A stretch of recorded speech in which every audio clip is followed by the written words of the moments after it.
जदि आपणक दांतरे गैप अच्छी बा फांका अच्छी तेबे भिडियोटी को संपूर्ण रूपे देखंतु।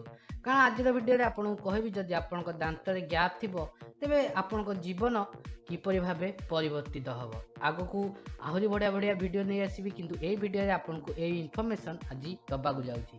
तेबे जो व्यक्तिंकर दांत मध्य गैप बा फांक रही थाए सेमाने हुए तो देखा एते सुंदर न होई थाई पारंती किंतु शास्त्र अनुसार जदि देखिबा तो यही व्यक्तिंकर बहुत किछि विशेष गुण थाए। सामुद्रिक शास्त्र अनुसार जो व्यक्तिंकर दांत मध्य गैप रही थाए सेमाने तीक्ष्ण बुद्धियुक्त होइथांती। एही व्यक्ति माने तांको जीवन रे अनेक सफलता पाइथांती। एपरि मान्यता अछि जो व्यक्ति दांत रे गैप रही थाए सेही व्यक्ति माने जे कोनोसी भी कार्य रे को उत्साह करथांती आ से कार्य सफल मध्य होइथाए। एपरि मध्य मान्यता रही जो व्यक्ति दांत रे गैप रही थाए से माने कोनोसी भी कार्य रे हार मानती नाही।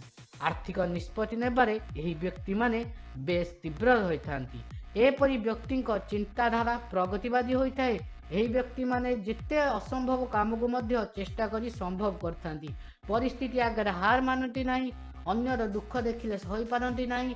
आउ बेले बेले अन्य को साहाय्य करने को जाई एमाने सबु किछि करने को प्रस्तुत हो जाती। यही व्यक्ति माने तांको भाग्य रे बहुत कम टाइम रे उन्नति करथांती एवं अन्य लोकों को मध्य एमाने साहाय्य करथांती। तेणु जदि आपनक दांत रे गैप अछि जानतु आपनक ठारे एही सब गुण परिलक्षित होछि। से पर्यंत वीडियो को देखुथिबारु आपनको अशेष अशेष धन्यवाद।